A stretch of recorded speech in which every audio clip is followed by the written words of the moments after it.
she have declined? Indeed. Don't we always?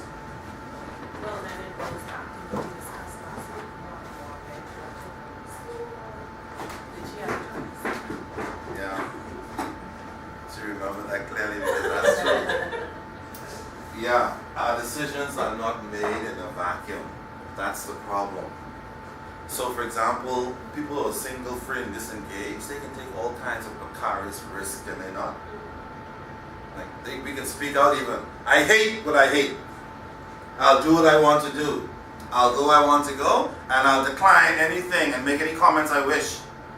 Because we have a fat bank account, we don't have any school fees, no big time, there's no children to worry about, no name to protect. So yeah, it's this whole thing is really a gray area. Boy, when will it be not gray? Well, I don't know. Maybe never. But those are kinds of things that we're faced with as we discuss the periphery stuff. This is important, the regulation compliance risk. That's important for normal business activity. But the real McCoy always lies beneath. So what were the consequences of her not succumbing to? We're waiting to find pressure? who? The managing director? Did she succumb or not? Well, we don't know. Well, obviously she She did. According to the report, she did. Right. Because Tom Jones, I shouldn't call her Tom Jones. I don't want to say the name. I say Tom Jones, you don't say the name. Tom Jones, no negative aspiration, that's just sort of to call the name. Tom Jones called her and said, stop the action. And she agreed. So she made a decision not to do it. And then according to reports, her principals upstate called her, maybe even calling her on the carpet, they said, to ask her why she made that decision after they had what? Already decided to move in. So yeah, she will have some questions to answer, and we have to wait and see how that pans out. Wow. She answers to someone else. If they decide that they will discipline her to the full extent, Yeah. then The their company's policy policy position. says. Yeah. If she's terminated, you know what they'll call. No. Yes. Yeah, there's some hard questions, absolutely. But the kind of sense of that person is too, because Wow. if he does it, yeah. Who's to say someone else ain't asking, man, look here, I called so and so. Yeah, some people have People already. have done that. Yeah, some people have already been asking. I saw this that Sort of bad precedent. Yeah, yeah. That's why when we sit, nobody's perfect. Let me just say that. Okay, nobody's perfect. We all pressured by something. But, for example, I will not willfully go home and start cussing like a man of war sailor in front of my children. Why? Because I tried to set a precedent from they were little that I will not do that in their presence or at all if I don't have to. But certainly not in their presence. So, no, their father is not a perfect human being. But I do have some things that I would not do as a matter of, yes. Nobody has to set any rules for me on that one. So some institutions have to be governed that way. And certainly the institution of parliament and the institution of prime ministership, those kinds of things, even though we have imperfect people in them, there's certain times when we have to give the appearance of maintaining the institutional position. Even though it may hurt our soul sometimes. Boy, yeah. Some food for thought. Which question is that? Let's see. That's an ethics question. Is it a compliance question? Maybe to a point. Is it a confidentiality question? Yes. So a lot of questions come up as a result of that situation. That's another case study. So all of a sudden, back in the day when I was in grad school, we did case studies on other people's countries. Now we have our own local case studies on these issues. The question is, who will write it up and use it? You'll have to wait and see. All right.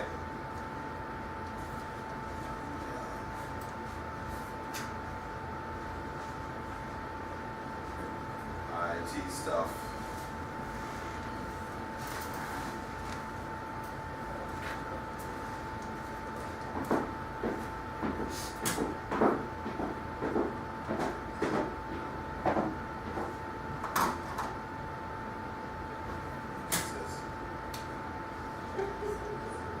Just checking. When you're desperate, you do all kinds of stuff. Ah, there you are. Can you just double check? Click up on the. Sorry, everybody. Yeah.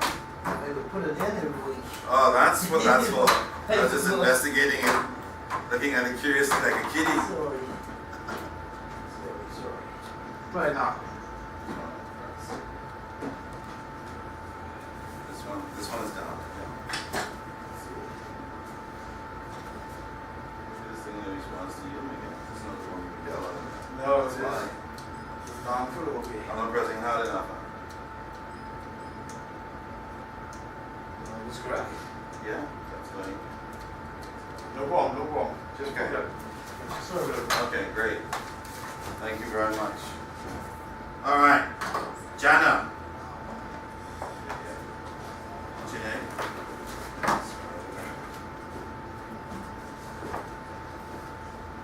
Esther. Yes. No, thank you very much. Pick up class. What's happening? I see. Hey, one right here. Yes.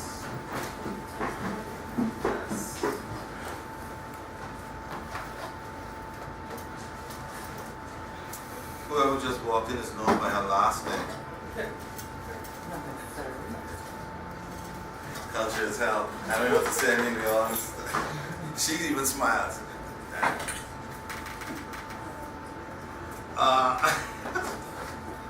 It's interesting how culture works and being married. Institution again. The institution of marriage. See, that's another one. Because what happens, I always tell my wife, she has to be careful what she does. Why? Because if she does anything out of the way, they're not going to say Melanie did it. What are they going to say? Yeah, Wilkie wife. They're not even going to call her name. They're going to say Wilkie's wife, Mr. Wilkinson's wife, the biker's wife, Mr. Tingamoo thinks he's whatever. It's the weirdest thing on the planet.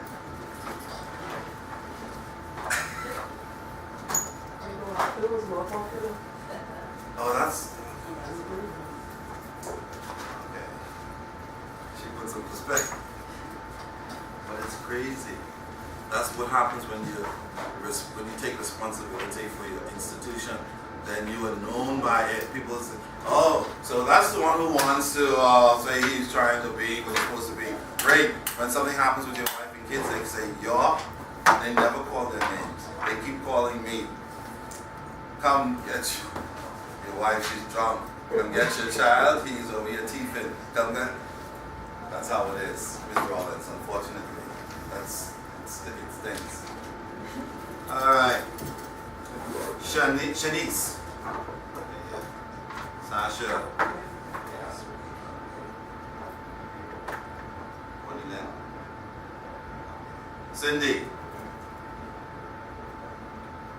Estina. Keisha. Yes. Kelly's.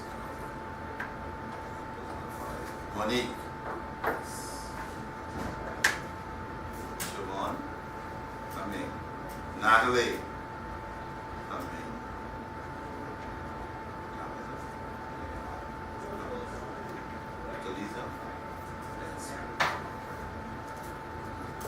Alright, so what are we going to try and do today before we get out of here? First of all, we're going to start with this baby here, the risk management process, some crap that's involved in that. Corporate governance, you know all about that, with board of directors and CEOs and CFOs are supposed to be doing. Then we're going to talk a little bit about ethics, what it is, how it should work. Anybody ever read about this? poker Every year. every year. Who said every year? Me. Yeah, the annual training. Mm-hmm. Don't they think you get tired of it? They don't care. It's mandatory It's a legal requirement, So- and it's designed for you to get tired of it. The more tired you get, that means the more familiar you are. The less tired you get, chances are you don't know enough about it yet. Right, so yeah. Then we're gonna talk a little bit about the compliance culture, insider trading. Anybody ever heard about that? Insider trading, when you make trading decisions based on Information. Yeah, Martha's job. public. Yeah, information that's not privy to the public, but somebody gave you that information and then you use it. Good morning. Hi, thank you. Natalie.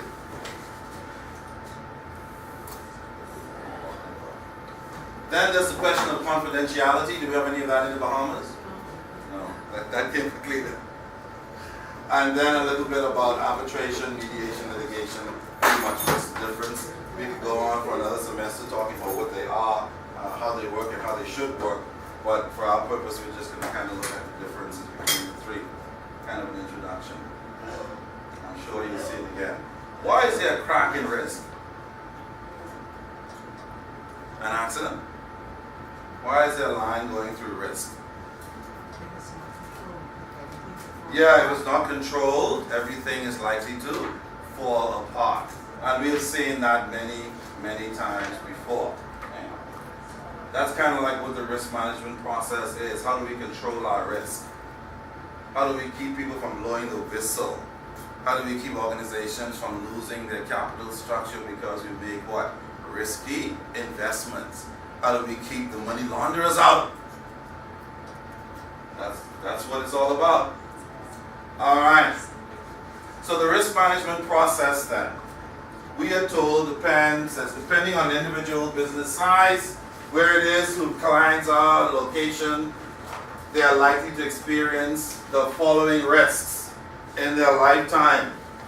Okay, let's see what they are. First, hi. I didn't get the slides For from this? the current slides that you all are looking at now. This one. Yes, I don't have that one. Do me a favor. Mhm. Just cruise right down to Miguel. And ask him how to speak. Please. Okay. Tell me you need one and you need it now, like the ad. Alright, so the risk management process has a lot of issues. First of all, every organization is subject to what? Legal risk. What do you think that is? Legal risk.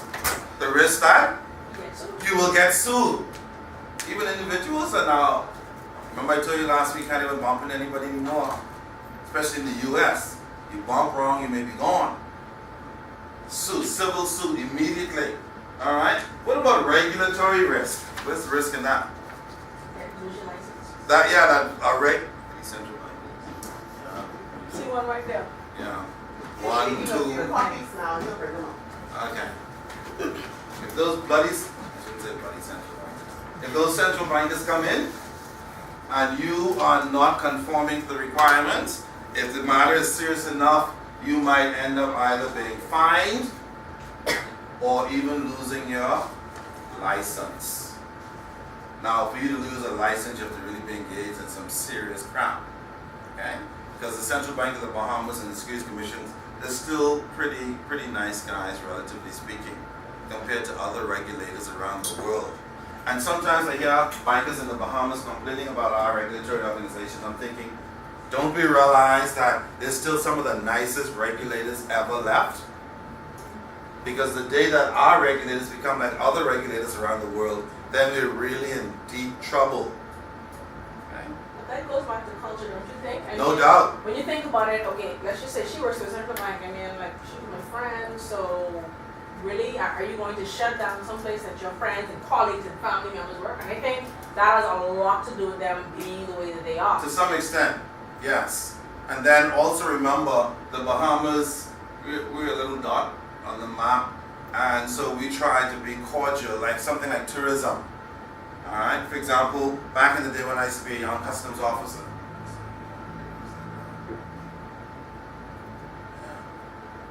Back in the day, when I used to be a young customs officer, when the tourists would come in, we don't check the tourists. We still don't. And the reason why we do that is we say we don't want to quote unquote harass them. We want the experience, their initial experience coming into the Bahamas to be one of cordiality and comfort. So we don't say open all your buys and dig through them like we do with local people. Now we know for sure that they could be bringing in illegal contraband of some kind. Probably some people have done that. Some guns, some drugs, some whatever. But that's kind of like a gesture that we offer. And I think to some extent, especially when it comes to our international banks, we kind of have a similar attitude towards the regulatory process in addition to the cultural situation. And so we try to get folks to do the right thing by not beating them with a big stick, but rather, encouraging them to do the right thing. Coming in and writing them up and giving folks a chance to respond and fix and that kind of stuff. I understand though that this regulatory risk is going to be extended now because soon banks in the Bahamas will finally be FIN, ED, if we do not meet certain regulatory requirements. So the risk there for banks is going to increase a little bit more because now we're going to start to feel it where? In our pocketbooks. It's not a bad way to go. Because as you can see, U.S. regulators don't care who you are. They'll find you Brazilians for, they don't care. Is finding a good thing for us in the Bahamas? Should we be finding banks for not meeting regulatory requirements? Yeah. Who's going to enforce it? That's the problem. Enforcement again. The enforcement is always the issue. Yeah, and then the expat's going to say that we are now trying to twist their arms because we want to fine them now. And if we get them mad, they're going to. So it's not job. And then they need to do their jobs. Did I say something about gray area earlier? Yeah. Yeah, the whole damn thing is. Did I say damn? The whole damn thing is great. Yeah. I'm holding up here long enough. The whole damn thing is great. So you youngsters, who I mean by youngsters? Anybody who is what? Under 40. Post independence. Yeah.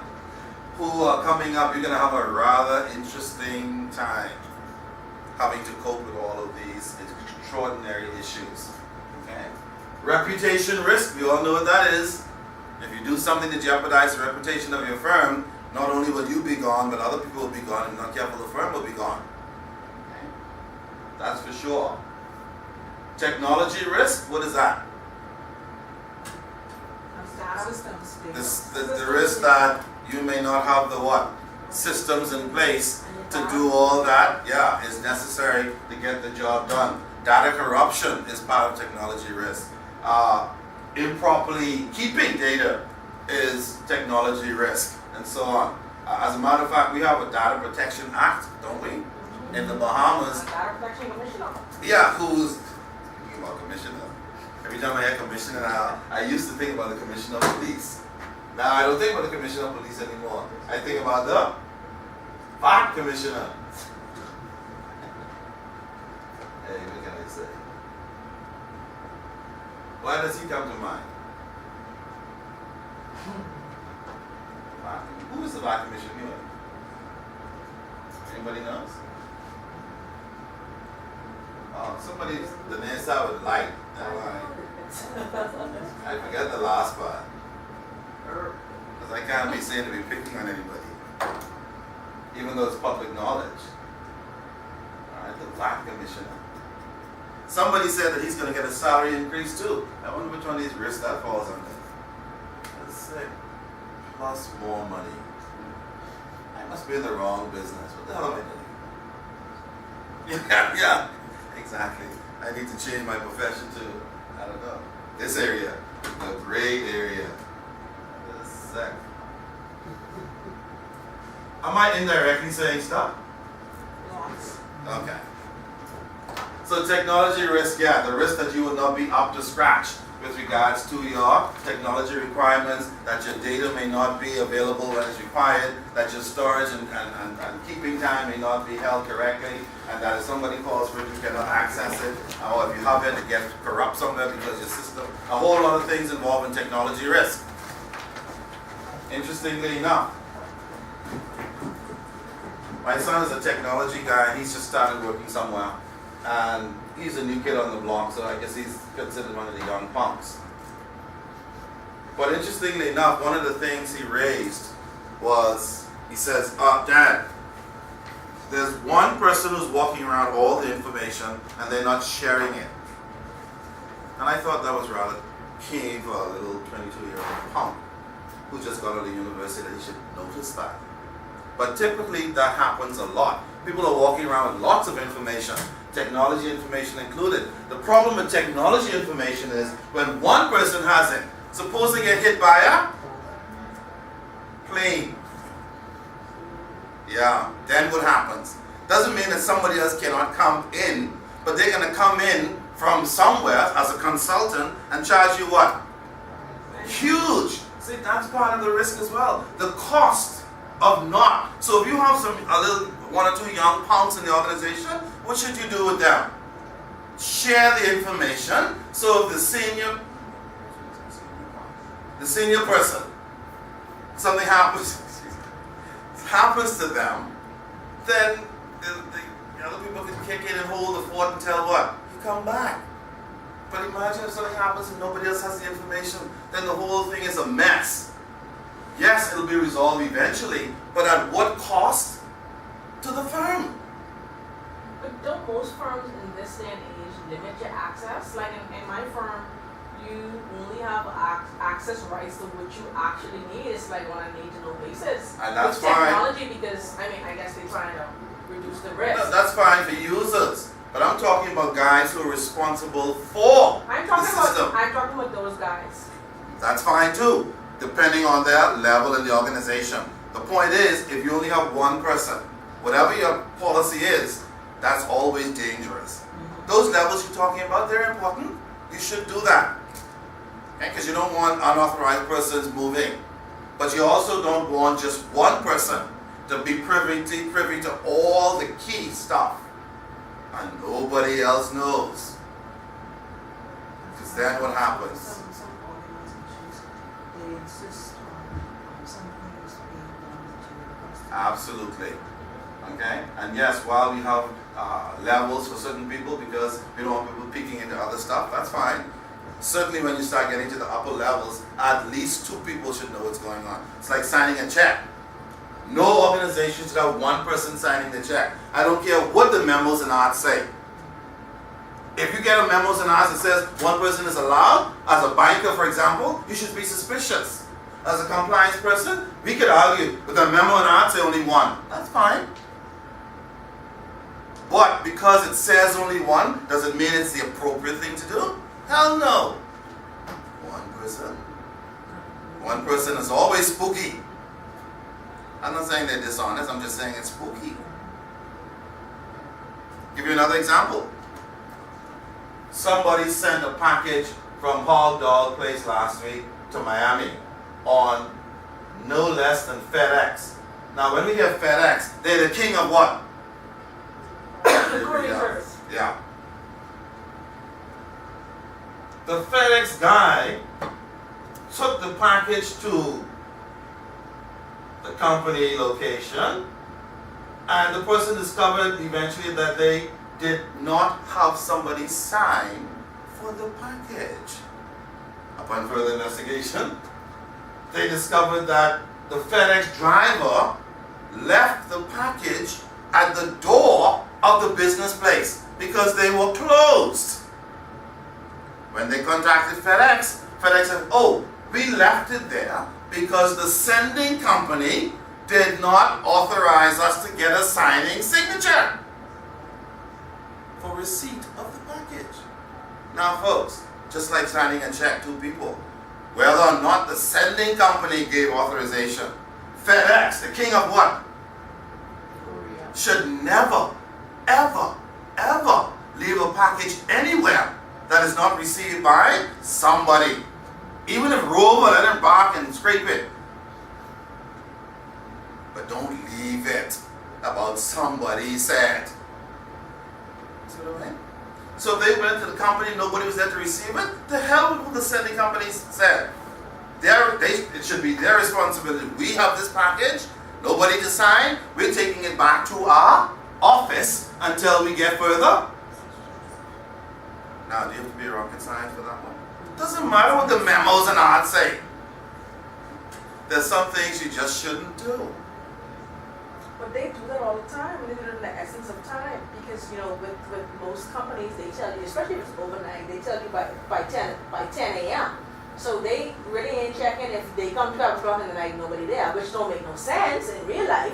But as far as they're concerned, they're trying to meet their deadline, I understand. which is whatever. I understand. And that's fine. And if they roll in any time and some animal is there to collect it and sign, scream and pour it, that's okay.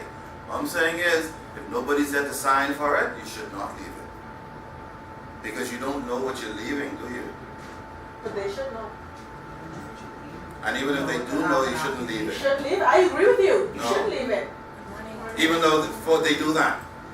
That means now somebody's going to be liable. Either the sending company or FedEx if that package does not show up. Now the question is, who is liable? Well, that's going to be interesting. I wonder what risk that is. Now see this one. Definitely. So you see, sorry, who just walked in? Siobhan Gardner. Siobhan, Hi.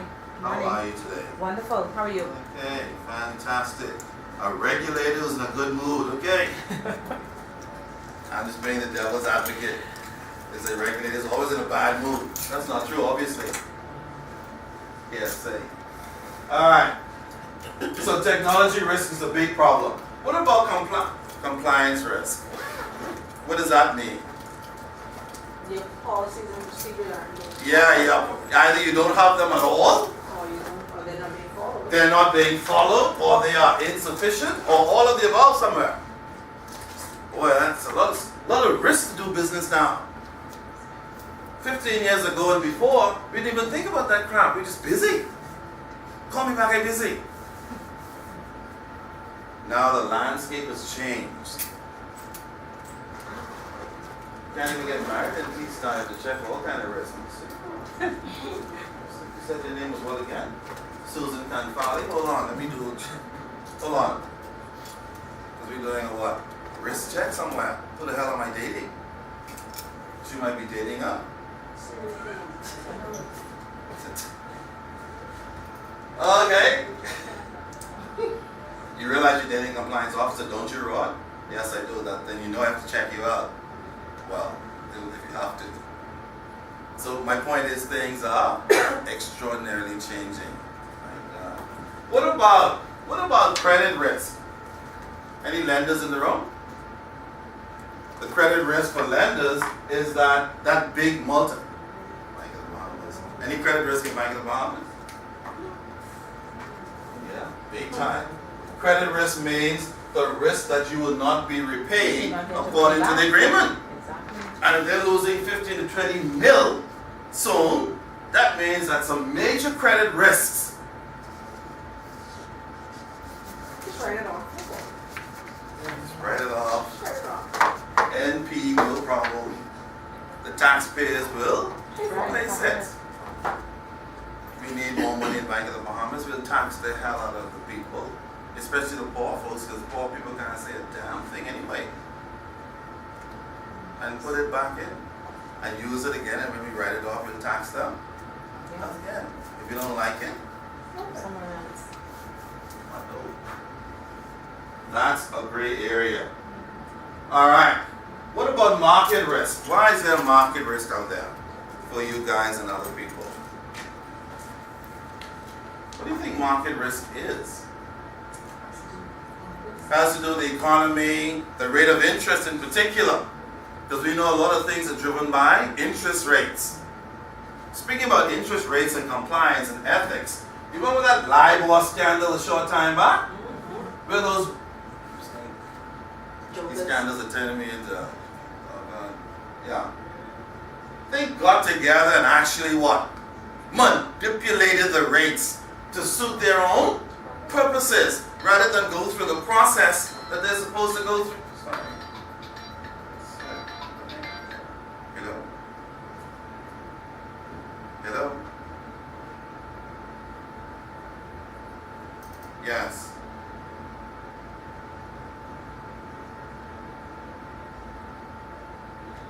Are you on your way there?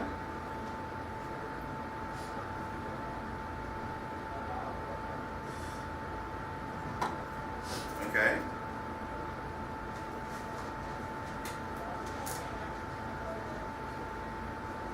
Okay. Okay, that's fine. It's actually my son that's waiting for you.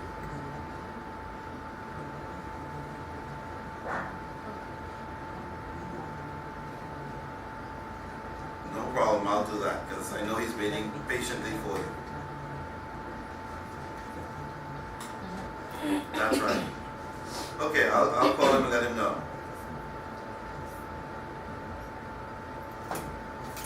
Okay. Okay, thanks. Sorry about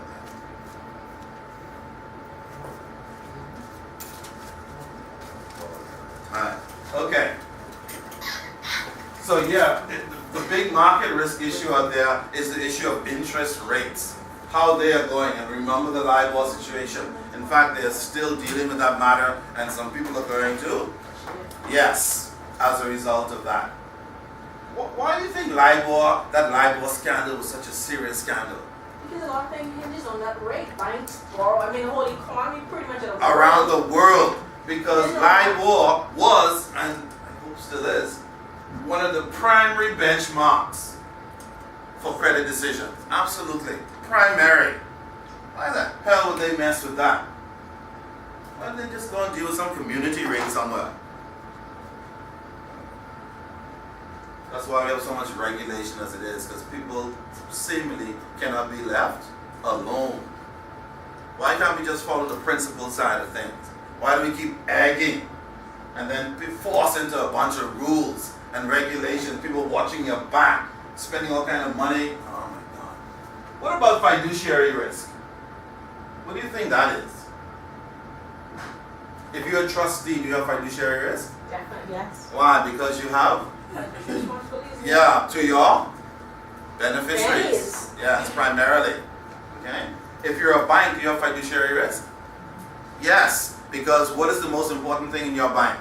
Not your loans, but rather your depositors' money. The kind of loans you put on the books and how you manage those loans and manage the risk of credit risk and whatever it is will determine how well you secure those deposits. Because that's the bank's primary purpose, to secure those deposits. Because without them, where would the bank be? No more. No way.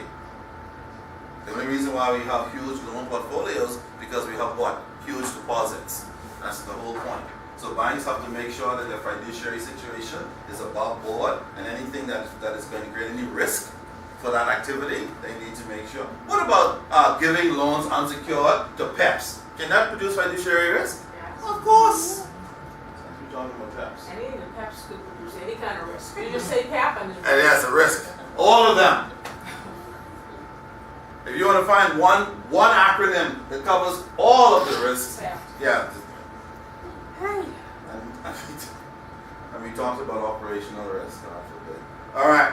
So when you go out to work, just know that your life is filled with risk. If you think getting a flat tire, having an accident, all that stuff is your own problem, think again. On your job, you are surrounded by all kinds of risks, known and unknown to you. So things have changed. Alright? But there are 1, 2, 3, 4 kinds of risks that we really focus on, even though we have all that other crap going on. We like to look at these 4 because these 4 are 4 that we can remember every day. And these 4, if anything goes wrong with any one of them, can actually impact the organization to the extent where it might be no more. And we have a lot of no more organizations going on. That's why we need to get our bank together, because we need Bank of the Bahamas to what? Fail or succeed. We need it to succeed. How many branches of Bank of the Bahamas do we have, you think? Roughly? At least 10, maybe more. Who's going to go in Inagua? Any other bank? No. So the people in Inagua need a banking service. We need Bank of the Bahamas to work so they can go down there and do stuff for the folks down there. So they don't have to come all the way to New Providence, spend all kinds of money. The area is always great. That's my point. All right. So what are the 4 key risks? First, we have strategic risks.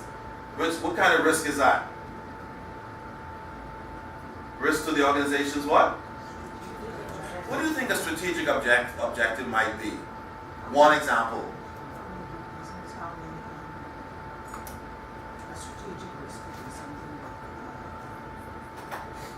how they plan to meet certain financial objectives. Yeah, how they plan to meet certain financial objectives.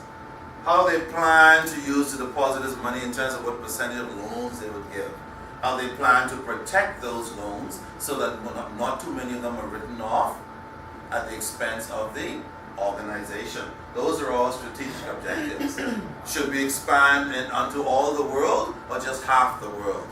Should we hire or should we not? Should we fire? These are all strategic decisions. And if we do not handle them well, they create all kinds of risks for us. What about operational risks? Anything that what? Affects the ability to execute the plan. Wow. So if the plan is to expand and you're not hiring, can you expand? Not really. You might try with 1 person or 2 people, but that's not going to work. Okay? You can overwork them to death and then they blow. And then what happens? They leave and you're still back to square one. Can't get it done. Financial risks has to do with all kinds of stuff such as financial reporting. We know that people have been messing with financial statements for decades now. And in the last 10 years, these guys have been playing around with financial statements like some kind of game. Some CEOs and CFOs have been so bold that they would go into the system if they have revenue of 10 million. They said, that's not enough to get the bonus we want. Change it to 23 million. I don't know how you can just change it. But some firms have actually been doing that. They changed the revenue figure to an amount that has no sales attached to it. Yeah. Don't we have one? SCB? Securities Exchange Commission? Well, actually. That really enforce. Oh, you mean a real one? Yeah. I thought so. The SCB is supposed to be a real one. But the reason why it doesn't look real yet is because it's still what? Maturing. And remember, the Securities Commission of the Bahamas is our version of the US SEC. The problem is they're facing the same kinds of issues our regulators are in terms of how we handle these organizations and to what extent we come upside their head. How much and how far. They have the same kinds of problems. Okay? For sure. Because then they would be stuck with dealing with things like valuation issues. Okay? And we had a valuation issue with the VAT Commissioner, they tell me. Tingham said it was one thing, Tingham said it was another thing, somebody valued it this, somebody valued it down at that, and so on. Those are what we call valuation issues.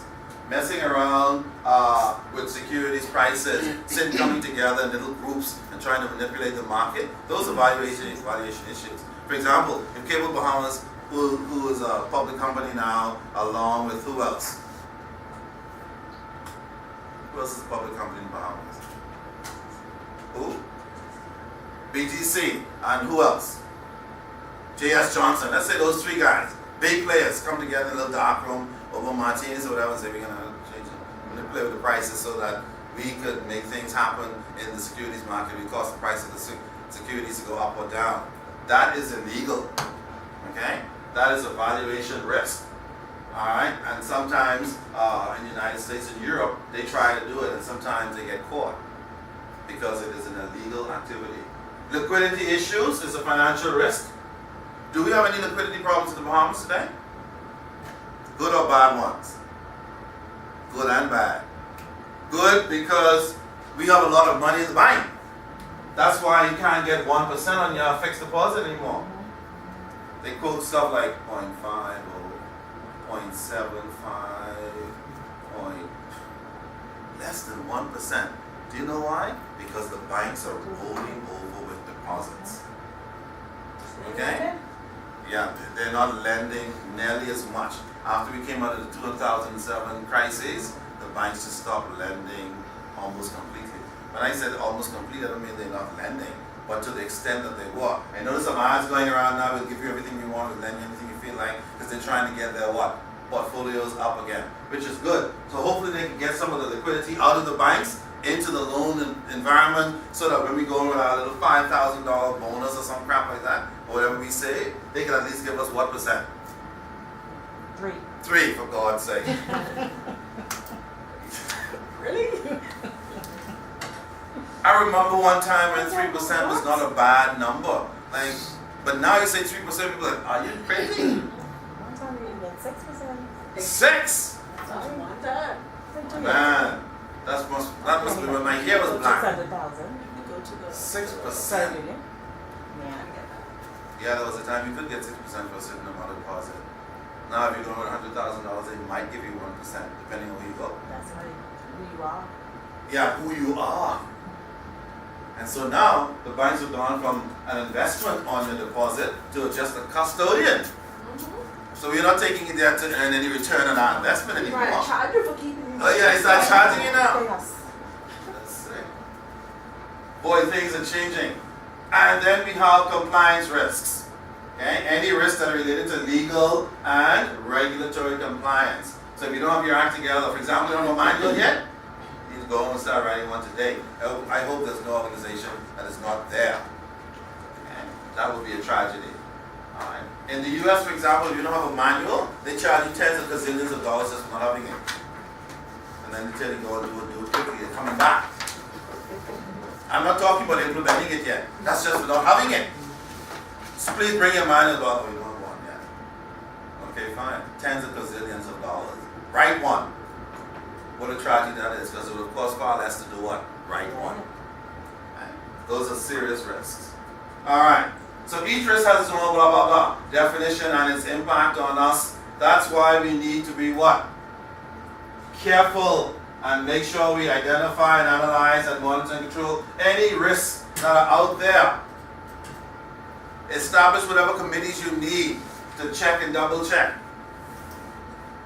Audit committee, that's a good thing to have if it doesn't have too many biased people on it. A non-executive director would be a good thing to have if we could find one. Yeah, can we find a non...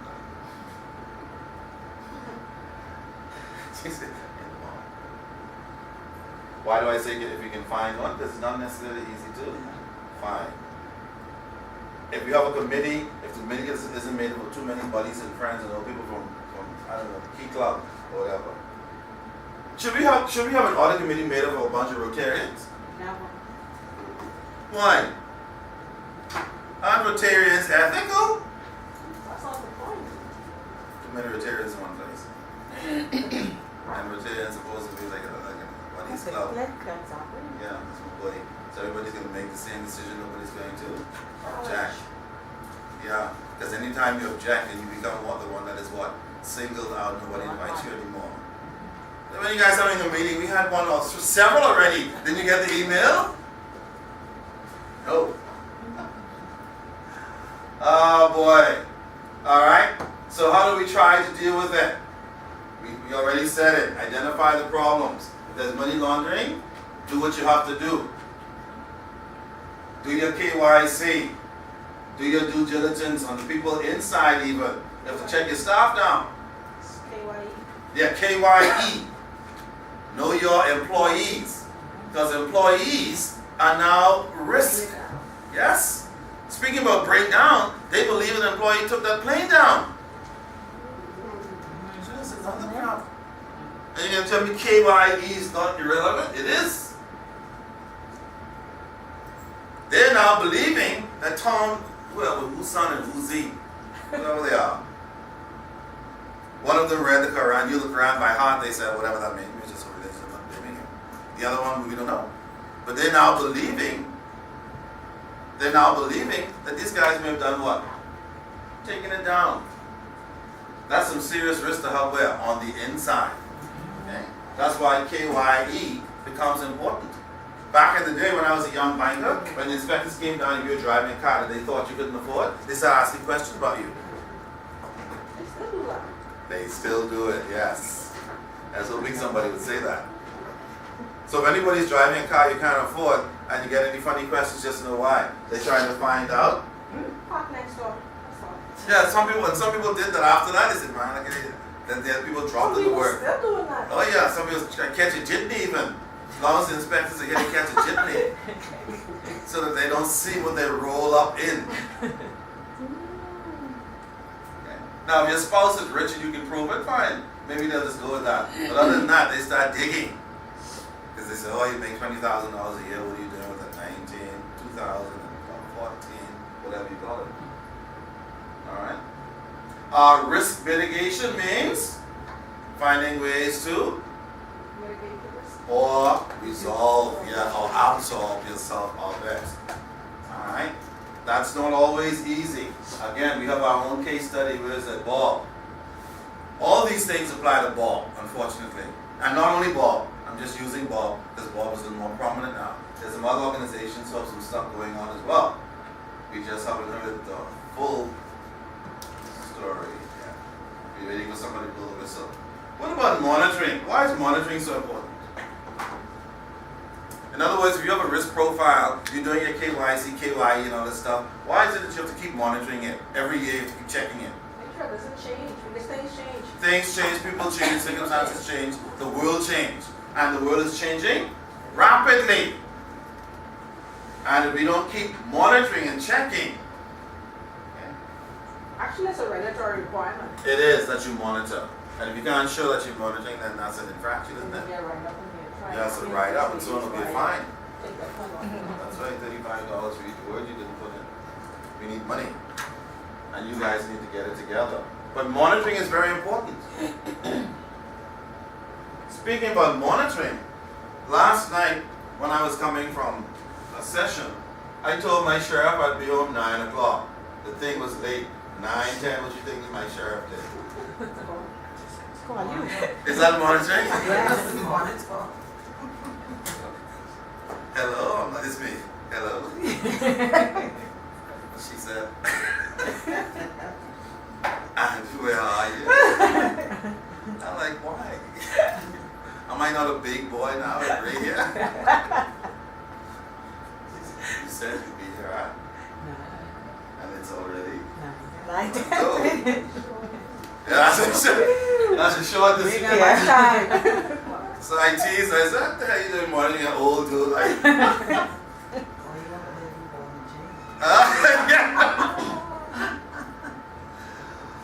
but I go with that because I figure I'll encourage that. Because you have a bigger problem if she does what? Stops monitoring. You have the same problem that you have in the firm. If you work in a firm and you stop monitoring, what's going to happen? Slackness. Oh yeah, all hell. Every day, everybody doing one thing. Exactly. So I figured that's a little close, but since she's monitoring, I'll just encourage the monitoring. Because maybe if she stops monitoring, I'm going to have all kind of risks coming up. You need to No, you need to be worried about why she's so monitored. I fool, I know. That's right. So I don't be like, what the hell you call me for? You know you Shut up. start monitoring yourself. No. I'm like I this. said I could be on 9, but it's 9:10, Yeah. but I on my way. Yeah. I'm like, darling, Because- I'm on my way. I'll be there soon. Fly slowly. Because I don't want to deal with the what? Non-stop checking. Right. Because when folks stop checking, dog eat you. Wow. I'm sick. Alright. And then documentation, well, that's the whole foundation of the risk management process. Documentation. If you did it and didn't document it, you didn't and did it. The old people said. I don't care what you said you did. If you can't show, then it didn't happen. That's how compliance people think. And they have to think that way because other than with paperwork, of course some people mess with paperwork too. They have all kind of paperwork that didn't do anything. That's another thing. They have a paper, did it. And when you check a little closer sometimes, they didn't do anything. They take the ball. Yes, but didn't do anything. So there are two extremes. Doing it and not recording it, and then recording it and not doing it. Which one is worse? And that's another gray area. Well, it's all about accountability. That's some food for thought. Doing it and not recording it. Recording it and not doing it. It's a thin line. Whatever it is though, the board and senior management and everybody down the line are responsible for making sure that it gets done. In fact, the central bank now requires that you do an annual what? Certification. We certify this gang here, not them. Here, this gang and this group. We certify that we are aware that all is well. There's no money laundering going on. There's no kind of risk we're exposed to. We have all the manuals in place. Be straight. And why do you think that certification is required? So that when the regulators come in with the document that you say, you That's say. to hang in. It's use your own stuff to hang in. Sure. John and company, didn't you say in this certification dated 2012 that all these things were in place? Blah, blah, blah. What happened was, Yeah, that's a case of what? Documentation without what? Doing. Wow. All right. Corporate governance, we know what that's all about. The board is primarily responsible for that, of whatever organization, and the board is responsible for providing what? Whatever incentives and the management that are needed to make sure that the company is compliance conscious and that they are in agreement with what is necessary to keep the company honest. How about that? Let's use that word for change. We've heard that word much. Are you compliant? Are you meeting your compliance requirements? You know that's required that we consider use the compliant word. We don't use honest anymore. And why the hell not? We should just say, are you guys being honest in here? You could be compliant or be honest. Of course! Did you know that? I do. You could be compliant and be dishonest. Wow, that's deep. And even the shareholders should be involved in this process, we are told. Because they have something to lose, don't they? Why? Why do the shareholders have to? That's their firm. They're the ones that elected the board. And the board are the ones who elected the executive management. So all three groups now. Back in the day, they didn't have such a responsibility. Now it's on top of their shoulders. And it's becoming more and more of a requirement. First, back in the days, we look at the junior people in the middle. Now we're looking top down. And why not? Because most of the real problems in the founding companies around the world are at the top. They're not in the middle, and they're certainly not that teller who needed $10 for lunch. Get on your TV, we fire you. The TV is $10 from you. They're not really the problem. The problem is the upper level, the board, and the executive management. That's where even the shareholders are not necessarily the problem. Because many firms have many shareholders everywhere. But that bloody board of Boy Scouts and Girl Scouts, see? Rotarians and where there are no objections, where even the independent executive director loses his or her independence, gets sucked in. Okay, so Tom, how much you make now? Only a lousy $5,000 a year for doing nothing. Oh, okay, suppose we make that 15. Would that get you on board? Damn right, I like it. What do you need me to agree to? Should the board be run that way? No. The board should do whatever is necessary to ensure that the company is following all the policies and procedures and the compliance and regulatory issues and the principal issues as well. Let's not forget that. Because we're following all the rules doesn't mean we shouldn't consider principles either. We should consider both. It's a gray area. Alright? Look at this risk plan. On the top of this whole heap of stuff that hopefully that's a board member. Okay? Holding the risk plan. Which requires a whole bunch of assessment, Review and control. Then on the other side of the risk plan, we have what? Let us identify what the problems are. And I tell you, if board members and executive management and others down the line kind of look at things from a day to day and say, hey, you know what? Let's really look and see what we need to fix and bloody fix it. Wouldn't that be nice? But it's not that simple. In an idealistic world. Yeah, in an idealistic world. Because we have a culprit that neutralizes our desire to do it. Most of us desire to do it. But we have a culprit that neutralizes our desire. That culprit begins with M. Anybody can finish this puzzle? O-N-E-Y.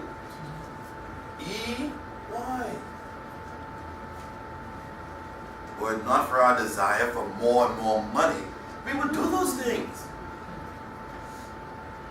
But we fail to do them because,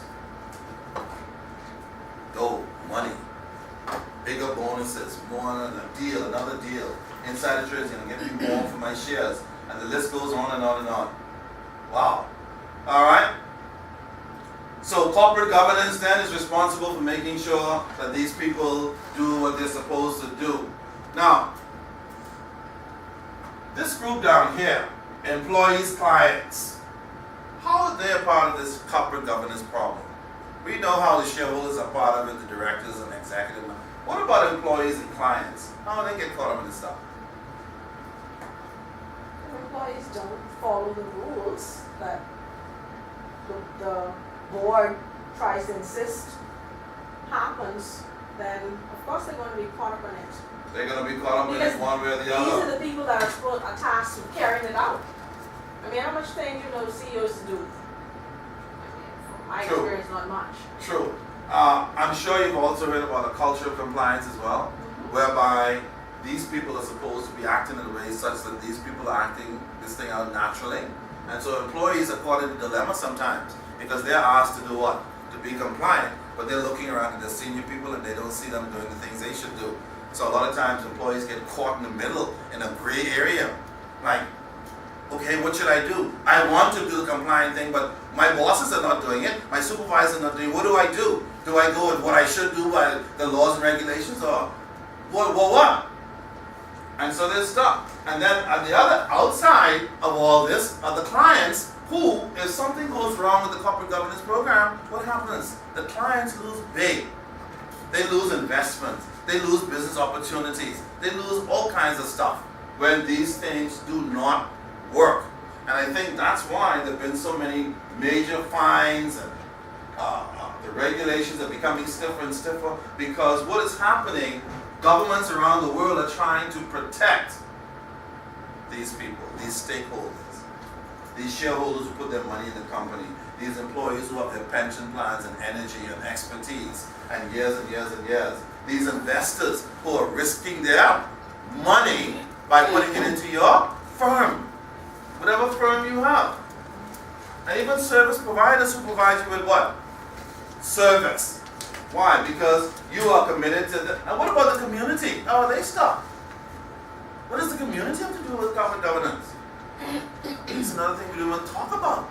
The community. Well, whenever a firm does not follow through and they go under and people lose their jobs and blah, blah, blah, what happens in the community? Does the community suffer? They do. You have unemployed people walking around, people bashing needs stuff, goods and services not being bought by those people who were previously employed, the economic activity in the community slows down, all kinds of crap go down.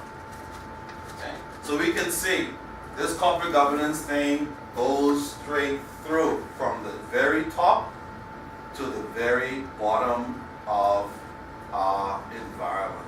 Okay? And so that's why we keep asking directors and executive management, please establish a high standard of duty and skill as directors and senior management, for God's sake. Stop always worrying on the above.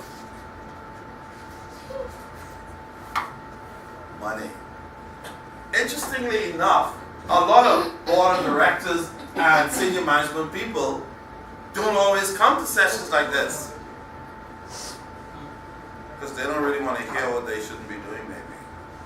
They know what they shouldn't be doing. Okay?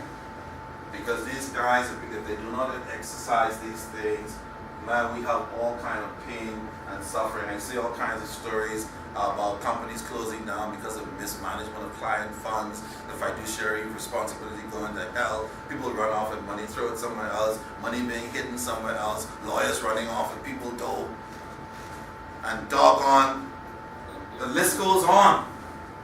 The bank gives somebody money to doggone register mortgages, don't register, money gone. What the hell? That's what this is. That's what all these things require. And the truth of the matter is, if we weren't so worried about this thing here, then we just kind of follow through. But it's not normally we, it's normally the people to the top is worried about that. The employees, I they're know. not even worried about that Yeah. because as far as they're concerned, they only get the pittance anyway. Sure. And let me just make myself clear. Absolutely. When we say we, that's not this we. That's their No, not way. regular folk. I mean this gang, where it is. Them and freaking them. Sorry. And even though they say I'm this in my firm, still, I still there, man, because they don't do enough of what they should do sometimes. And if you try to question it, they look at you funny. Huh? You were saying, Mr. Wilkinson, don't you have some work to do? Because they like to keep people working, so you can't what? Or even see what the... Oh. Don't you have work to do? Always. Don't you have work? What? While you working? What do I know? I'm just saying. Alright, so we know. All that only means, guys and girls, get it together. You know what you should do. Establish an environment of compliance and just do it. Stop doggone.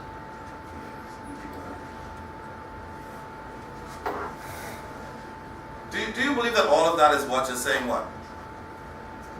Establish an environment of what? Compliance and honesty and good principle. That's all they're saying. See? Measurable criteria such as the annual of an organization and the frequency of exactly back to them again. Always are able to obtain information regarding what to do is crucial. So if you have senior management who is not getting feedback, who is not asking you what's going on, who doesn't appear interested in compliance, should that worry you if you're down the line? Yeah. Yes. Or if you ask a question and they're not willingly answering. You follow? Like it's always some, well, we'll get back to you. Or no answer comes back. You follow? I have a colleague who wrote his international office somewhere about a compliance issue. He's still waiting for an answer. That was last week. Nobody answered. They gotta get computer right. Yes. Especially if you're writing offshore, or onshore. Yes. Be ready from here. Yes. Because nobody's going to answer you. It has the legal to have to see it, the head of communications to have to see it, the next person you have to see it, and all the other people have to see it. And how long should that take to you theoretically? We don't know. Everybody might see it, and then you might get an answer depending on what it this is, and Yeah. the severity of it. Yeah. So you might get an off-the-wall answer, or you might get no answer. And sometimes no answer means what for you? Shut the hell up. Thank you very much. Shut the hell up and leave it. If you're curious about how I know if it means that. Boy, it stinks. It's amazing. I've been around so long already. They require you to be compliant with all these things, and then they expect, you have a responsibility, if you see it out of order, you have a responsibility to blow the whistle, and then you blow Yes. the whistle, then Dog eat your lunch. Or prepare to do your job. Oh yeah. you come crashing down. Oh yeah. They, folks tell you all kinds of stuff, and then when you do it, then it comes crashing down, and you're alone. When you look around for support, it's only you and the crucifix. Unless you go to listen to the IRS, you can get some of the money when they Yeah, find maybe out. at least you get some money if you're lucky. But other than that, and that's when you're visiting in a huge environment. You're missing Bissell here. Before the echo reach, you're like this on the cross. Out of the door. And all that is really just designed to what? To help the organization. But this is the driving force of the government. Alright, let's talk a little bit about ethics for a moment. How important is ethics? Who's looking? All them. Cheap. Everybody cheating. That's sick. Those who are not cheating, stand alone, quietly. But the rest of us, not us, sting them down. That's an interesting picture. This guy is so wide-eyed, he's gonna suffocate to death with breath when he's trying to get that information at all costs. And that's kind of what happens when people are being unethical. Believe it or not. We do all kinds of crazy stuff you would not believe. So what is ethics? Well, we know. It's a body of principles which people, called humans, try to use to help us behave. It's about what is right and honest. That's all ethics is. And business ethics is just what? Being ethical in business. That's all. Don't embezzle money. That's unethical. Don't engage in fraudulent activity. That's unethical. Don't benefit from insider trading. That's unethical in business. That's all. Unethical is when they get caught. Yeah, you're ethical until you're caught. That's the new order. Okay? The old order was the other thing. The new thing is, I'm ethical until somebody catches me. Wow. Some persons, they drive certain behaviors, and this is what we need, and it all boils down to the bottom line. This is what you have to do, this is what you have to do, and they drive those behaviors to the point where the ethics go out the window. Unfortunately, it's the saddest thing on the planet. And then we get to an environment where there's a culture of what? Unethical behavior. And then you can no longer fix the situation seemingly anymore without busting up the whole bloody thing. And that stinks. And notice, although you cannot teach people to be ethical, like you can't say, okay, 1, 2, 3, here's a, other than saying, look, do the right thing, be honest, be above board. That's the only thing you can say to people about being, because ethics is something you learn as you grow, isn't it? Boy, that's crazy. So if you grow up in an environment where thieving is normal, then Thieving is normal. thieving, yeah. If you, the reverse is true. If you grow up in an environment where touching somebody's things that's not yours, you get a cut in, broken fingers, busted, thrown out in the yard, buried alive, all kinds of stuff, and you're doing that? No way. And that's kind of how it works. And that's why it's so difficult sometimes for unethical people to behave ethically. Because ethics is something that doesn't materialize when you grow up with pubic hairs and become an adult. No. That's crap that happens to us from way back That is amazing. when your grandma and them touched your hip. Organized crime. Yes.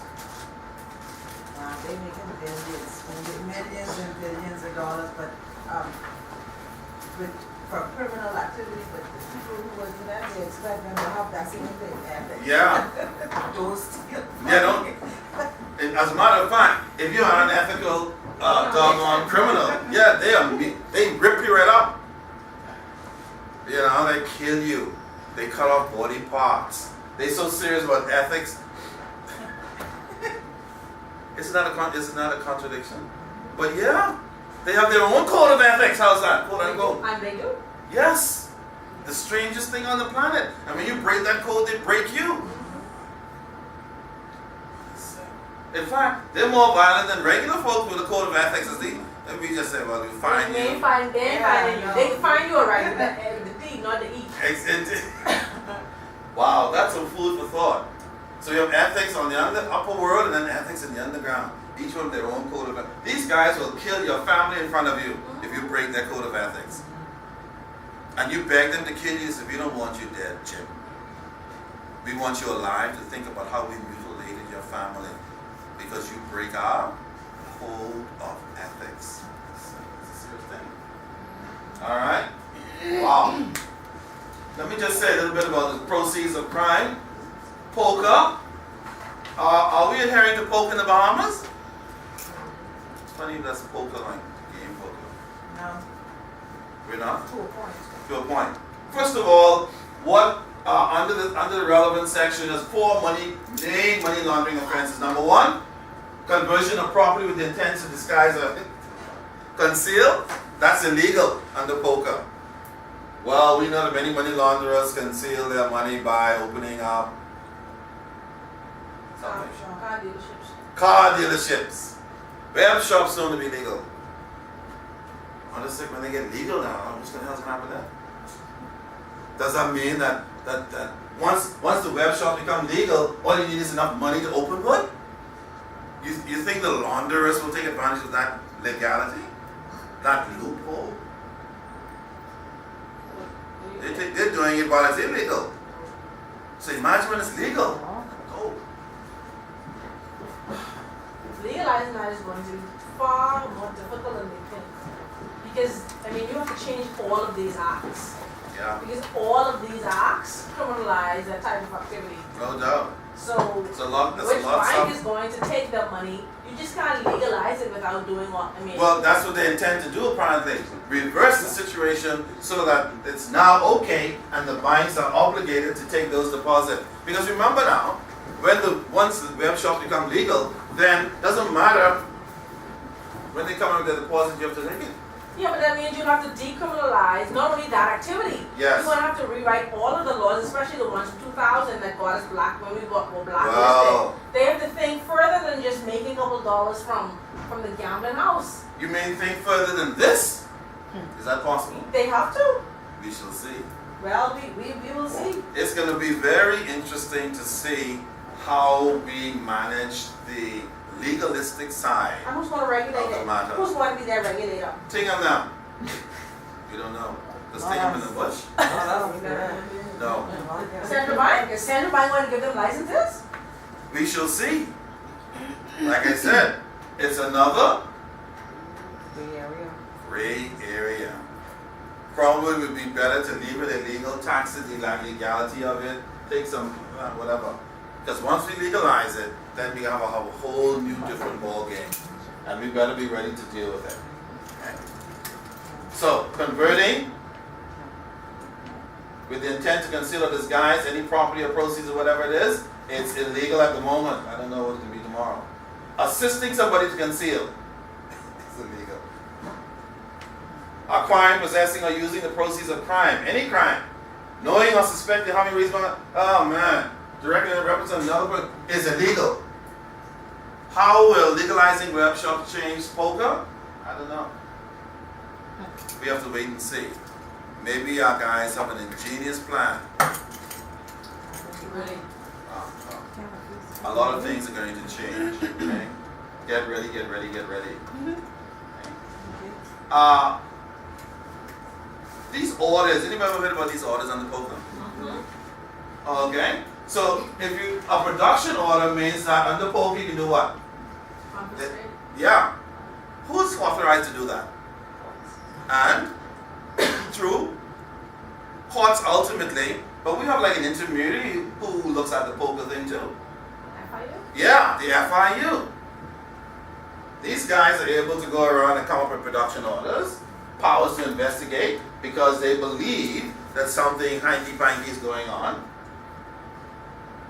with a view to confiscating if necessary, if they find out that something is going on illegally. What about monitoring orders? What are they? That's when the FIU tells you to just watch it. Then Yeah. You can't tip off. You can't No tell tipping the off. clients. You can't call your customers in. No. You think that we all adhere to that? No tipping? Of course not. No. It's I'm not. sure there's a customer somewhere who says, I'll give you $100,000 to tell me what's going on. Or some banker that will say, if you give me $100,000, I'll tell you. Do we do that in the Bahamas, or we are more ethical than that?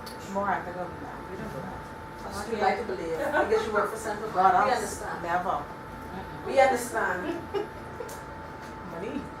Drives lots of craziness. In a way that you would not even ever imagine. I think humankind is never tested until we're tested with money.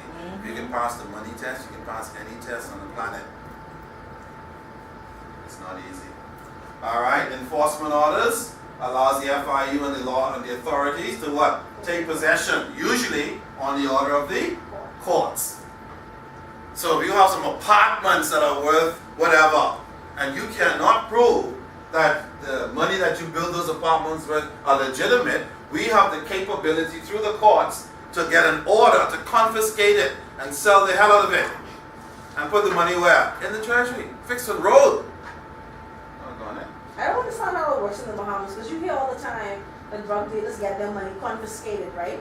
Yes. And you hear all the time that they get their properties or whatever confiscated. Yes. How are those properties sold? Are they sold on the auction? How are they sold? Because you hear nothing else after that. No, only a privileged group get all that. That you need to have inside I need to be inside. inside information. Should it be public knowledge? Sure. You bring them to court and public knowledge. Yeah, once it is the courts, it's public. So everything that happens thereafter should be disclosed. Mm-hmm. But we know that governments do not always like to disclose. Sometimes even when they're having a dance in Rawson Square, you don't know until they drive into it. What happened? We don't like to say. So the question is, what's going on with all the confiscations? How many things did we confiscate last year? How many did we sell? How much money did we get? Who writes that up? Who makes that public? Is that public? No. Wow. Some food for thought. Search warrants allow the authorities to come in if they're suspicious, and search specified premises. And if there are assets there that they need to take because they're suspicious, then they can take it. Is poker alive and well in the Bahamas? Another gray area. Any kind of poker. Alright, wow. So right on the heels of poker is the discussion about creating an effective compliance culture. Now folks, saying that is easier said than done. A compliance culture is like coming up with an effective home domestic environment. That is easier said than done. I want to be a good parent. Look how easily I said that. It's in practice though. In practice, being a good parent is a completely different ball game. Okay? And it's the same issue with the compliance culture. Yes, we want a compliance culture, but doing it is far more difficult than actually saying it. Because in order to do it, we need to do a couple of key things which are not always easy to do or implement or sometimes even discuss. Some people can't even discuss some things in the manual with their superiors. Excuse me, I'd like to sit down and discuss a few issues in the manual concerning certain benefits and certain operational issues. If you don't believe me, try it. You can discuss it if the person is your boy, or your gal, or something like that. But normally, you start raising questions like that, people start wanting to know, well, what's your concern? So, this business of assessing the risk appetite of the organization, you can assess it, but try proceeding with it. Look at how difficult these things could be. Okay, fine, a compliance culture, assess the risk. Then identify and what? Minimize whatever barriers you have, cultural or otherwise. Deal with that too. And then, when you finish with that, manage and mitigate any risks in your environment. Get these peps out. That's what mitigate means. And who you can't get out, sue. That's what mitigate means. And who doesn't want to be sued to pay? Confiscate. That's what mitigate. Because mouth. See? Effective compliance culture, boy, we could write anything down. But implementation is a serious, serious thing. Make no mistake about it. Okay? Wow. It's like having children. Anybody can have a child. But being a parent is like trying to establish an effective compliance culture. It's a whole different ball game. Because we have all, mind you, a lot of us have organizational compliance cultures, but what kind is it? It's like a lot of us are parents. What kind of parents are we though? I'm a parent. My child going to school every uniform, hold the rules on. Okay. Boy, it's a serious thing. Educate and train the stakeholders? Boy, that's another thing. Some organizations are still resistant to sending their staff off for training every year, even though it's a legal requirement. For some organizations, it's almost like pulling teeth. Almost. The compliance has no budget. This is what they say. They don't even have no budget. You're a corporate center, okay? You are not. Yeah, you're an expense You department. understand. You don't bring in any money, so No, so shut the hell up. Sort of.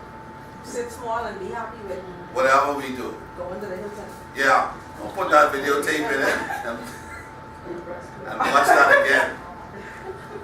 These sticky compliance people. That's what we get for trying to create an effective compliance culture. Easier said than done. Make everyone accountable. Isn't that wonderful?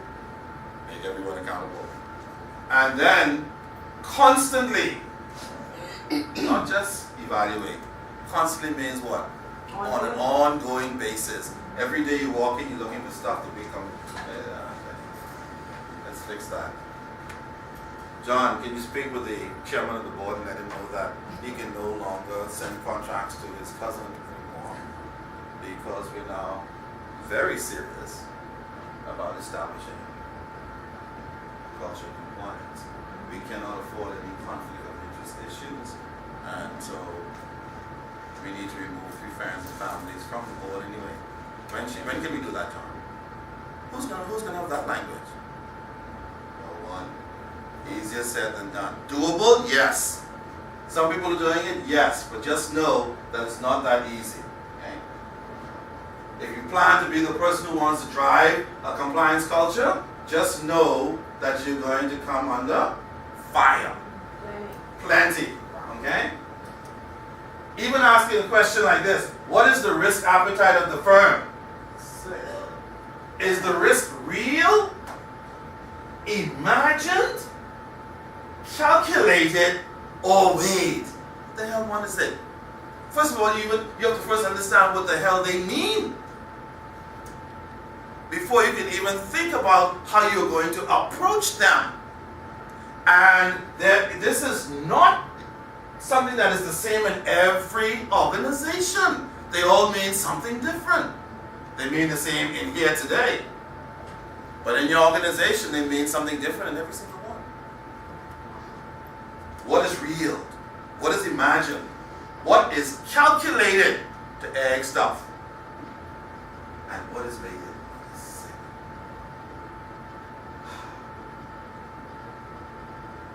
Is it prepared or willing to take what? Notwithstanding the choice or consequence. Boy, that's a serious crap. Alright, that's for you guys out there who dealing with all this stuff. Alright? So, but how can you be effective in case you want to be bold? All you need to do is implement an effective risk management process. And how do you do that? Just establish a culture of compliance and get your board and your senior management to buy in. Good luck. They ain't gotta buy in. All you gotta have is one huge regulatory fine. They buy in or be bought out. Sounds so wonderful on paper. And she's right. Sometimes that's what happens. But some people you find them, and as soon as the fine wears off, what do they do? No. We talking real fines. We ain't talking $2. But you're not behaving fine. No. We Okay, you're talking US, Europe fines. Yes. Okay. Are we ever going to get there in the Bahamas? We have to wait and see. Boy. Either way, we need these people again. They show up everywhere. Directors, senior management, buy-in, and we need them to be this. Because without ethics, it's hard to establish a culture. It's hard to get the corporate governance thing off the ground. And most times, this issue of conflict is the result of allowing all the other things to go to hell. Because most of the times, when we engage in illegal activity, a lot of it is what? Some kind of conflict of interest activity. Always. But not always, but many times. Notice what the definition is in case you were not sure. Any situation where what? An individual or organization places him or herself in the position to do what? Anything that conflicts with what? Or that establishes some personal gain. Anything that you're doing that is in conflict with your organization or your environment for personal benefit is a conflict of interest. Do we have any of that in the Bahamas? Yes. Yes, we do. We have a lot of it in the Bahamas. When a person in breach of his duty succeeds in influencing the outcome of a decision, that creates a conflict of interest. Sick. We have a lot of that going on. Do a lot of people get persecuted for it? Not yet. Because we haven't started dealing effectively yet with people who break those kinds of laws. We're still busy dealing with the marijuana smoker. And that's important. People who eat bread because they're hungry. The devil will take $10 for lunch. Stuff like that.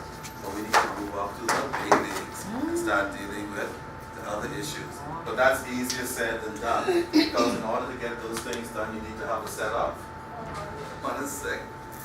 Everything looks great on paper, doesn't it? How wonderful that looks. A set of core values. Because with core values, then you can step up with your sword like this and shield to do battle with all that other stuff we were talking about. Wow. But look though at what core value requires of you. You need to be ethical. You need to know the golden rule. You have to have your customers first, and on and on and on. Consider your industry. Where's your integrity? Do you have any principles? And I'm not finished. The list goes on and on. Because these are the things that establish core values. And without these core values, it's hard to do an effective job with all that other crap we were talking about earlier. And last week and the week before. That's the crazy thing about core values. These people again. Who people am I talking about? Why am I saying these people again with such ferocity? Because they're the ones who always egg everything up. In organizations especially. Okay? The board of directors are like a wayward father. They go home and deal with, he ain't there. When he come, ain't nobody know. And ain't nobody care. Or something like that. That's what these board of directors who are involved in all this crap. Everybody is suffering because of the decisions that they make.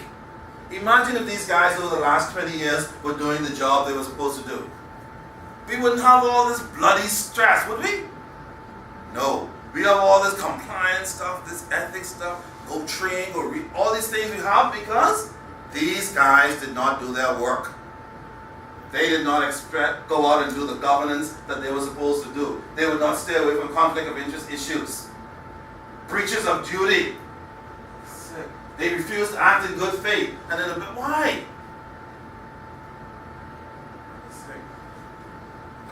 There was a song back in the old days called Money, Money, Money, Money. Anybody knows that song? Some people got up. Some people really. It is the root of all, corporate evil included. In those days, we didn't think about the corporation so much. Now, we have to think about it. Because it's the root of corporate evil as well. At the very root of it. And how do we get into these conflict of interest? In case you're not sure, self-dealing. Dealing with stuff that you know is wrong for financial gain. Sick. Signing people check with their signature on it. Is that fraud? Yeah. Presented for payment. Don't do that. You're the only person signing on the check, so therefore you start writing checks for all kinds of stuff you shouldn't write it for. The client give you their money in good faith to do the legal work. But you have to fly to Waikiki again with Mary Jane again. With the client's money. All of these are conflict of interest issues. Any outside employment, which what? Yeah, if you're doing outside employment as a direct contradiction of the job you do from day to day, that is a conflict of interest. If you work for a company that sells soap and you open a soap company, is that a conflict? Not only is that a conflict, the company you work for might start losing some soap or other stuff too, because you start carting off their stuff for your company. People do it all the time. Hiring family, friends, and business associates without authorization or consent. Big issue. Giving out contracts. That's popular in the Bahamas, they say. Giving out contracts to family, friends, and business associates. That's since it's there. And what about receiving gifts? Flying around free in people's helicopters.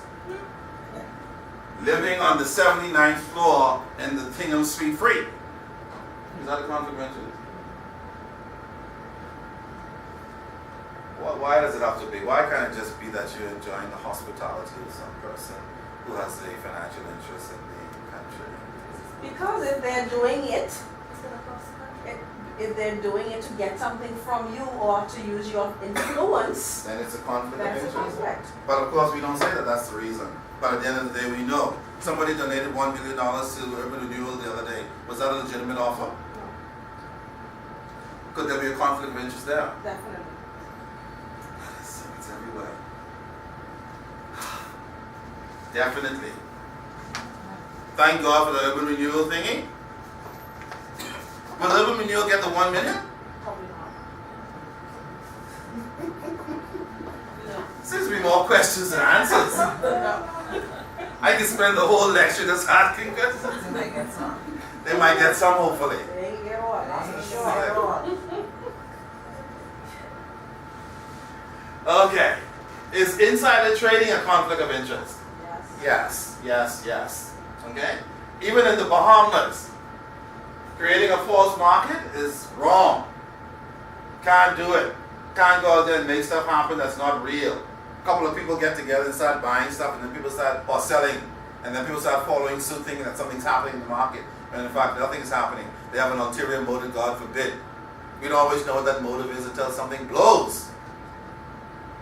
And then we find out, oh, well, somebody was in contravention of the Securities Act 2011, and they were involved in market rigging. What is market rigging? When the guys get together to interfere with the market for unfair advantage. Just like the LIBOR guys. They mess with the LIBOR rate. That's directly interfering with the market.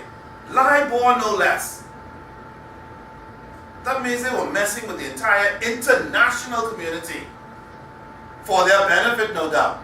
Because they're not going to do that just because they're bored. But it's amazing because there's not only one type. They actually competitors in the real world. Yeah. But you see, they were able to get a little gang together. God forbid. Like form a little alliance. I guess when they go to meetings. A little, after I start talking, yeah, how are the kids?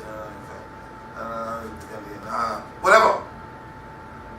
I'll fly you back in my plane if you need to. You don't have to get snowbird. Whatever the case might be. And then after a while, they were able to get a little group going. And then eventually, they were able to sit down and actually manipulate. It's unbelievable how that could even happen. But it did. Okay? It did. Which brings us now to this other issue. Since there's no more secrecy in the Bahamas, do we still have confidentiality? We should. Do we still have it? Well, I don't know. Some people have it, some people don't. But you know that under our laws, it should still be there. We should not be disclosing any information unless what? The person authorized us to do it. See? The express or implied consent of the customer. That's the first thing. We shouldn't tell anything about anybody's financial affairs unless we disclose it under compulsion of law, meaning the courts have said it's so. You can do it. So you cannot say it now to somebody? No. But let's see if that's on the list. I don't say in the House of Assembly. No. You cannot. Oh, darn it. But again, the House of Assembly is supposed to be a privileged area. You can say stuff and get away.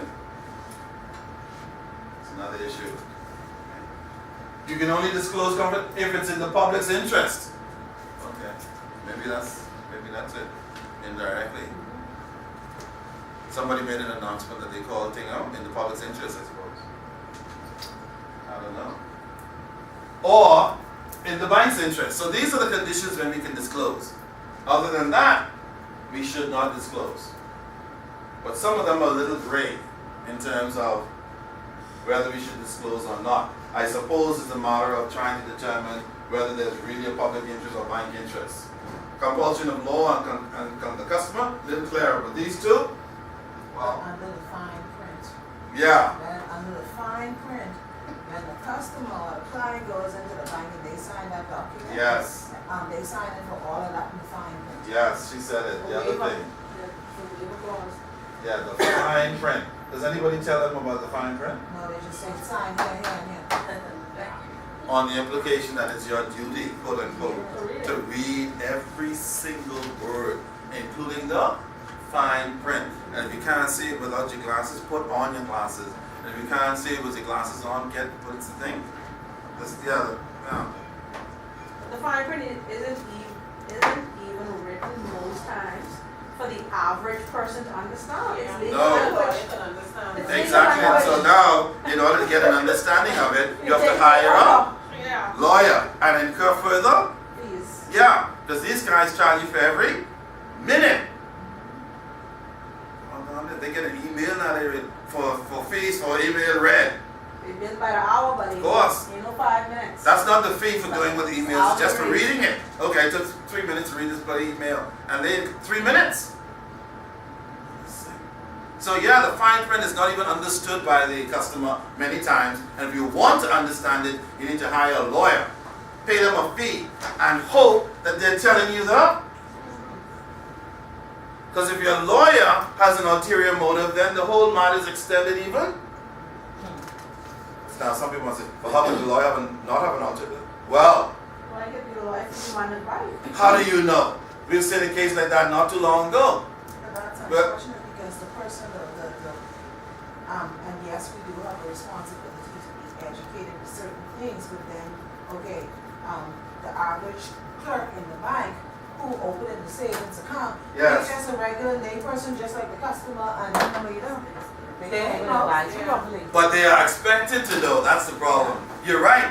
Most times they have no clue. They're just doing something somebody told them to do. And most times when we're training in organizations, we don't tell the youngsters why they're doing it. No. And those who ask, we tell them, You just been doing this all this time. Just do it. just do it.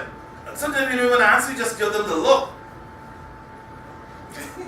That means You just don't ask any questions. You just got here. Just do what I tell you to do. Do you want this job? And all of that is not spoken, just body language. And some more folks figure, even little children know, if they come to something and parents look at them like, me? They just walk off. And then those who really, really get it, who are soft-hearted, they start crying. Because the other thing is, why are you looking at me like that? And that happens in organizations as well. People just give you the look. Some people have superiors, when you try to get answers, they are always they act like they're impatient with you. And that really means what? Stop asking. And don't come back. Sort of. So even when you have some legitimate stuff to ask, you're scared. Because you don't want to deal with that face again. That tone anymore.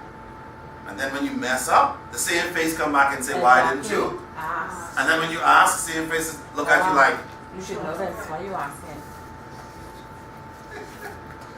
that is another great area. Put gray next to money. Underneath though. Because some of us don't care if it's gray as long as money is present. The hell with the gray.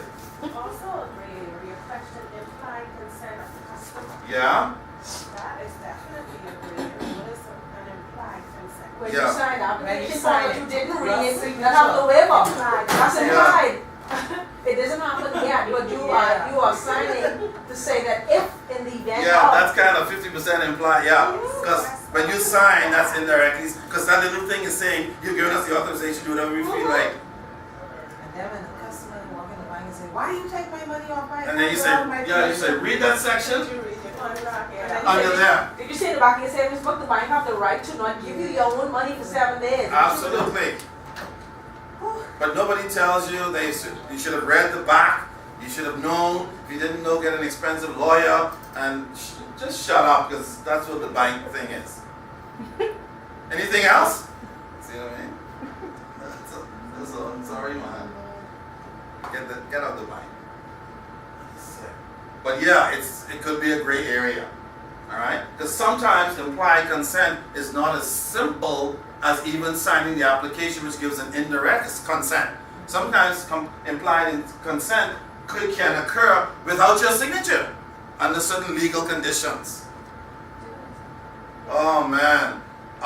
Maybe you had a conversation with the banker and you may have spoken something to suggest that it's okay. And they interpret that to mean that it's okay. Now I know she has a frown. But you might say, look, it's okay, you guys can go ahead and do whatever you need to do with regards to my account. You say it verbally, didn't sign anything. Then something comes up, the matter goes to court, worst case scenario. If the bank can convince the court that that conversation occurred, then the court might say that's implied consent. Most times the lawyers in the bank are more high powered than what you could afford anyway. So most times the bank of legal departments and then the Sure. counsel. So if they drive you to court with this thing that you said, you might end up losing. Unless you run in front of the judge who feels sorry for little, David. But I've seen the flip side of that too, implied consent, not just on the part of the client, but also on the part of the bank, where there are certain things in a written document that says, okay, case in point, under a mortgage contract, the client has an obligation to insure their home for the full replacement value building. Yes. If you don't insure your house, then we will insure your house. It's written in the mortgage contract. The Yes. person will pay their insurance. The bank pays the insurance, or the bank should, under the contract, pay the insurance. And then when the person's house burned down, they go to the bank. They didn't pay the insurance, but they go to the bank to see if the bank paid the insurance, and when the bank ain't paid the insurance, they sue. Yeah, of course. Because the bank has a right to insure their Because- property. That's It- their Of course, asset. But do the they have a flip side duty? is, when the bank does it, because the client didn't do it, the client has a big problem when the Sure. bank pays the insurance. Like, Sure, who and tell what- you pay the insurance Sure. for me? I don't need you paying my insurance. Yeah, I can pay my own insurance. That's the first thing. And the other thing is the insurance that the company that the bank goes to might be charging a rate that's out the Yeah. door. Yeah. So people are upset about that. Yeah, so it's a gray area. Absolutely. But it's true. And the question is, does the bank has the right, but do they have a duty? They don't have to. If the house burns down, you're still liable for the entire loan. So the primary responsibility. But if you look at the mortgage documents, Yes. you have to go by what the mortgage document says, because that's your binding contract. So if in your mortgage documents it says if you don't do it, then the bank will. The bank is now on the obligation to ensure that one, it's either done by you, or two, in the absence of you doing it, have it done. Sure, and sometimes neither group does it. That's why you may have a house burned down and no cover. Because if the bank does not monitor and do its due diligence, and the customer says, to hell with it, I can't afford that premium anyhow, then yeah. But certainly what the bank wants to do under normal conditions, and it's always written into the document, most of the time, if not all the time, is say,